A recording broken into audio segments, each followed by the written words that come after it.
බූබූ කතන්දරවලට ඔගොල්ලොන්ව ආදරයෙන් පිළිගන්නවා. එන්න අපියන් තවත් ලස්සන කතාවකට. බොරුකාරයාගේ කණ්ණාඩිය. ඔන්න එකෝමත් එක ලස්සන පුංචි ගමක ටිම් කියලා හරිම දඟකාර පිරිමි ළමෙක් ජීවත් වුණා. ටිම් කියන්නේ හරිම හුරතල් පාට ළමෙක් වුණාට එයාට එක නරක පුරුද්දක් තිබුණා. ඒ තමයි පුංචි දෙයටත් බොරු කියන එක.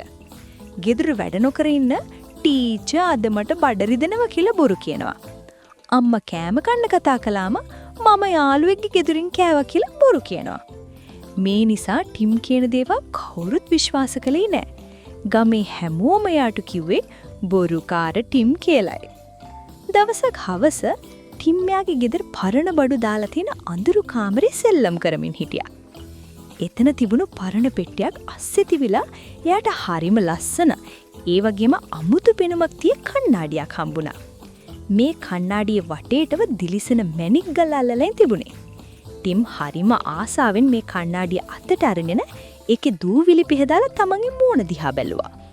එතකොටම ටිම්ට නිකමට වගේ හිතුණා එයාගේ පුරුද්දට බොරුවක් කියන්න. එයා කණ්ණාඩිය දිහා බලාගෙන හයියෙන් කිව්වා මම තමයි මේ ලෝකේ ඉන්න ශක්තිමත්ම ළමයා. මට සිංහෙක් එක්ක උනත් සටන් කරන්න පුරුවන් කියලා. ටිම් මේක කිව්වේ විහිළුවට. ඒත් පුදුම වැඩක් වුණා. එක පාරටම කණ්ණාඩිය ඇතුලෙන් දම් පාට එළියක් විහිදෙන්න ගත්තා. ඊළඟ මොහොතේ ටිම්ගේ කාමරේ ජනේලෙන් ලොකු සිංහෙක් ඇතුලට පැන්නා. සිංහයා හිටිය හරියට කේන්ති ගිහින් වගේ. ටිම් හොඳටම බය වුණා. එයා ගැහි ගැහි කාමරේ මුල්ලකට දිව්වා. සිංහයා ටිම් දිහා බලාගෙන ගොරවද්දි ටිම්ට තේරුණා මේක වෙන්නේ අර කණ්ණාඩිය නිසා කියලා. ටිම් ඉක්මනටම කණ්ණාඩිය අතට අරගෙන වෙවුල ආයෙ බොරුවක් කිව්වා. නෑ සිංහෙක් නෙවෙයි මට ඕන මාව ආරක්ෂා කරන ලොකු යෝධයෙක් කියලා. එතකොටම අර සිංහයා අතුරුදහන් වෙලා කාමරේ වහලෙත් ඔළුව වදින තරම් උස යෝධයෙක් මැවුණා. හැබැයි ප්‍රශ්නේ වුණේ මේ යෝධයා මාව ආරක්ෂා කරනව වෙනුවට ටිම්ව අල්ලගන්න එලවන්න ගත්තා. ටිම් කෑ ගහගෙන ගියේ වටේම දිව්වා. යෝධයාගේ කකුල් වලට පෑගිලා ගෙදර පුටු මේස පවා කැඩුනා.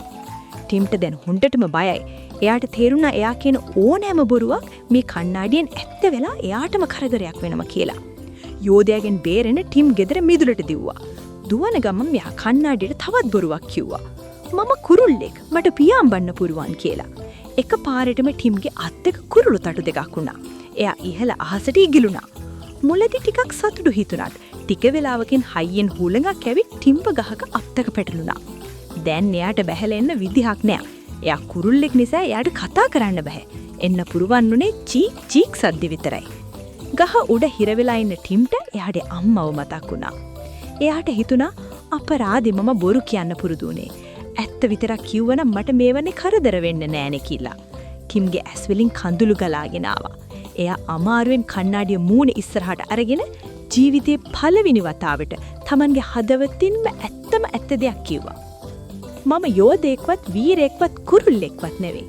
මම මගේ අම්මගේ පුංචි පුතා ටිම්. මට ආයේ කවදාවත් බොරු කියන්න ඕනේ නෑ. මට ඕන ගෙදර යන්න කියලා එයා අඬ කිව්වා. පුදුමයි. ටිම් ඇත්ත කිව්ව ගමන්ම කණ්ණාඩියෙන් සුදු පාට එළියක් ආවා. ටිම්ගේ කුරුළු තටු නැති වෙලා එයා ආපහු හිටපු විදිහටම පොඩි ළමෙක් වුණා. එයා හිටියේ ගහ උඩ නෙවෙයි. එයාගේ ගෙදර සාලේ. හැමදේම සාමාන්‍ය විදිහට තිබුණා. අර මැජික් කණ්ණාඩිය විතරක් බිම වැටිලා කැඩිලා ගිහිල්ලා තිබුණා. ටිම් දුවගෙන ගිහින් අම්මව බදාගත්තා. එදා ඉඳන් ටිම් තීරණය කළා කවදාවත් විහිළුවටවත් බොරු කියන්නේ නැහැ කියලා. මොකද එයා දැනගත්තා බොරුව අපිට తాවකාලිකව විනෝදයක් දුන්නට අන්තිමේදී එකෙන් ලොකු කරදරයක් වෙනවා කියලා. එදා ඉඳන් ගමේ කවුරුත් එයාට බොරුකාර ටිම් කිව්වේ නැහැ. හැමෝම කිව්වේ හොඳ ළමයා ටිම් කියලායි.